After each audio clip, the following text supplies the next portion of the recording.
लोग बताती हैं कि हमारे समाज के अंदर ऊंच और नीच का अजीबोगरीब कंसेप्ट कितनी अच्छी तरह घर किए है। आपको लगता होगा भाई हम तो ऐसे हिंसक नहीं, खबर आती है तो निंदा भी करते हैं। लेकिन जरा अपना फोन उठाकर देखिए, आप उन व्हाट्सएप और फेसबुक ग्रुप से जुड़े हैं या नहीं जो एक खास जाति और उसके स्वाभिमान का महिमा मंडन करते हैं। खुद से पूछिए, किसी और से भी पूछिए जो आसपास है, बेटा क्या नाम लिखते हो? बच्चा नाम बताता है, फिर पूछा जाता है पूरा नाम बताओ। ये पूरा नाम क्यों? क्योंकि नाम में पहचान नत्थी होती है। एक और तरीका है, बेटा घर कहाँ है? हमारे कस्बों और शहरों में कैसे कुछ जातियों को किसी एक कोने में सिमटा के रखा जाता है, उस पर अलग से निबंध लिखने की जरूरत नहीं है। फोन में ग्रुप नहीं मिले तो अपनी गाड़ी के पास जाइए, उसके आगे या पीछे आपने अपनी जाति का स्टिकर लगाया या नहीं। आप कहेंगे ये तो स्वाभिमान का मसला है। हम पूछेंगे आप जिस भी परिवार में पैदा हुए उसमें आपका क्या योगदान है? आप उसे अपनी उपलब्धि कैसे बताते हैं? स्टिकर नहीं है तो ये याद करिए कि आप समाज के नाम पर जाति आधारित सम्मेलनों में जाते हैं या नहीं। बच्चा लाख डिग्रियां लेकर अल्ट्रा मॉडर्न सोच रखे, उसकी पसंद से शादी भी करवाएंगे, लेकिन दिल पर हाथ रखकर बताइए, आपके अंदर कहीं वो ग्रंथि तो नहीं जो कहती है कि लड़की जाति में ही लड़का पसंद कर ले तो हमें हर्ज नहीं।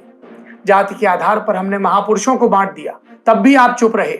ऐसे हजारों उदाहरण दिए जा सकते हैं जहां आप देख पाएंगे कि आपके पांव जाति के इस दलदल में किस तरह धंसे हैं। फोन में इंटरनेट रखते हैं तो वो खबरें भी खोजकर पढ़िए जिसमें गूगल, फेसबुक जैसी बड़ी कंपनियों के कर्मचारियों तक ने जातिगत भेदभाव की शिकायत की। भेदभाव की इन्हीं आदतों का समुच्चय एक दिन हिंसा के चरम पर पहुंचता है। तब हमें आश्चर्य होता है कि अरे दूल्हे दूल्हे को घोड़ी चढ़ने पर पत्थर कैसे पड़ गए, क्योंकि हम इन छोटी छोटी कथित छोटी छोटी बातों पर ध्यान नहीं देते, अपनी आंखें बंद किए रहते हैं।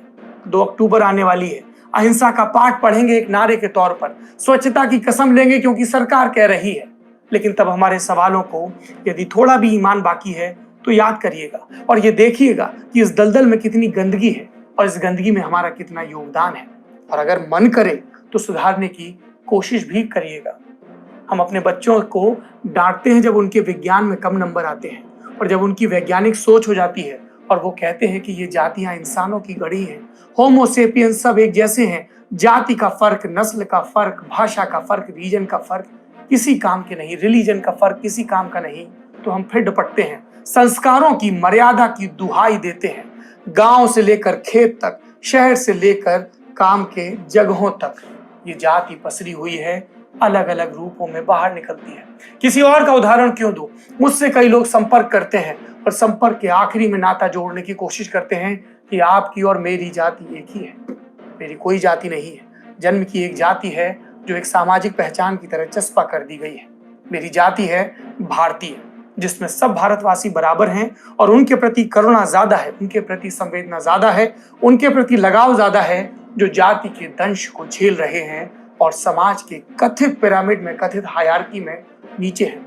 जिस दिन सब एक थाली में खाने लगेंगे, जिस दिन रिश्ते करते वक्त जाति नहीं पूछी जाएगी, उस दिन ये बीमारी दूर होगी। बताइए, आप इस बीमारी को दूर करने में, इसका टीका खोजने में दिलचस्पी रखते हैं क्या? आज के लल्लन टॉप शो में इतना ही। शुरुआत में 2 लोगों का